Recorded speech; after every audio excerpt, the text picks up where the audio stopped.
going to start with notes 7.1. Hopefully you watched the video from last week, and we've actually done linear inequalities before, so I'm really hoping that this is a little bit of a continuation and it's not too difficult for you. But if it is, as always, please reach out to me. So you should be taking care of your own copy.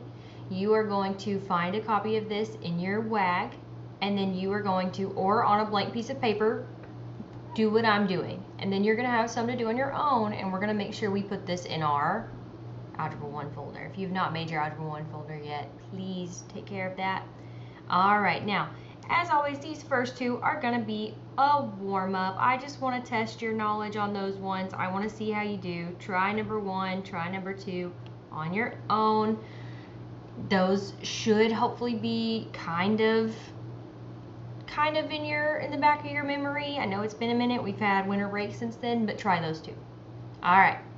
We're going to talk about graphing linear inequalities. So it even gives you the steps here, one by one. So it says step 1, ensure the inequality is in slope-intercept form. Remember, slope-intercept form is y equals mx plus b, where m is our slope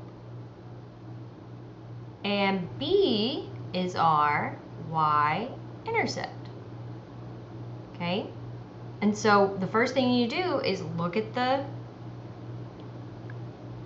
equation. Is it in slope-intercept form? Is it in y equals mx plus b? And it looks like it is, right? So perfect, all right? Check, done, we took care of it. It says, remember, multiplying or dividing by a negative means you must flip the sign. We did not have to do that on this one, but we'll take a look here in a minute what that might look like. Step 2, graph the corresponding linear equation. So remember, we're going to start with the y-intercept, and the y-intercept is at -4. So I'm going to go to my number line, I'm going to find -4, and I'm going to do a little point right there. And I actually think I would like to do a different color so you can see it. -4 right there. Okay? And then we do the slope. Well, remember, your slope is your rise over run. Well, if it's 3 over 4, that means I need to go up 3. So 1, 2, 3, and then over 4. 1, 2, 3, 4. And there you go. There's your next point. And then you would keep doing that until you run out. So I would go 1, 2, 3, 1, 2, 3. It's going to be out here somewhere. I'm just going to go ahead and mark it so I can kind of see which way my line's going to go. And I can even go backwards. So if I went left 4, down 3, because I'm trying to go the other way, right? There's my line. So, okay. So we have marked it. We graphed the corresponding linear equation. I have done my slope. I have done my y-intercept. So I'm going to even write that. I'm going to say y-intercept and then slope, and we took care of that. Done. Determine if the line is solid or dashed. So normally when we do linear equations, if there's an equal sign, we just do a solid line through. But now it depends on the equation, right? If it's not an equal sign, we need to see. So it says if it's greater than or equal to or less than or equal to, it's a solid line. But if it's just greater than, notice how there's no line under there. It's greater than or less than, it's a dashed line. So take a look at ours. There's no line underneath it. So it's going to be a dashed line. So you just go like this, right? Dash, dash, dash, dash, dash, dash, dash, dash. And hopefully you can be a little bit straighter than Ms. Bailey was, but there you go. Now, determine if you shade above or below the line, so that we will be shading. So it says if it's greater than, you shade above line. If it's less than, you shade below the line. Well, if we take a look here, it's greater than, so we are going to shade above the line. So your solution is everywhere in here on that line, right? Up here. So not on the line, sorry. Up here in the graph. If it were on the line, it would be a solid line, but it's everything above that line. Okay. Sorry, again, my shading is not very beautiful. Maybe you can do a little bit better job than I did, but those are the 4 steps you're going to follow by. And so we took care of every single step. Now you're just going to do that each time. All right, let's take a look at this next one. Identify if the line will be solid or dashed, and if you need to shade above or below. So on this one, I'm going to do 2 with you, but then I want you to do 2 on your own. So it says solid or dashed. Well, remember, if there's no line under the greater than or less than sign, it is dash. Because what does that little line mean under there?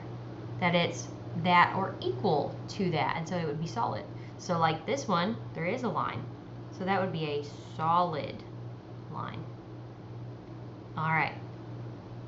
Remember, if you see, go ahead and write it down again. If you see a line underneath, which means greater than, equal to, less than, or equal to, because it took half of an equal sign and then it took the greater than or less than symbol, it is a solid line.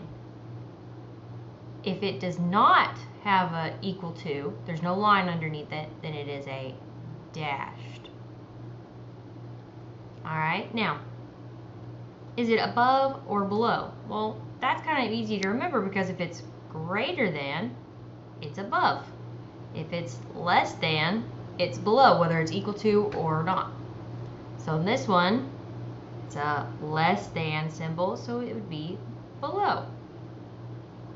This one's a greater than symbol, so it would be above. All right, you're going to try these 2 on your own. You can highlight it, you can circle it, either or. Okay?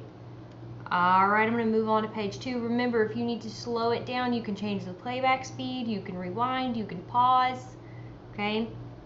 So let's take a look back here. All right. Ooh, okay. So on this one, I actually want you to try example 1 on your own because thankfully it is already in y equals mx plus b. And we actually just practiced that up top. So I want you to go through your steps and I want you to try that one on your own. Now, number 2 though, example 2, what is wrong with example 2? What do you notice? It's not in slope-intercept form. We're going to have to put it into slope-intercept form. But the great thing is you should already know how to do that. And if you don't feel bad because we're going to keep practicing it a lot. So we need to get this into y equals mx plus b, which means you are getting your y completely alone. You are not done until that y is by itself. So first thing I'm going to do is I'm going to get rid of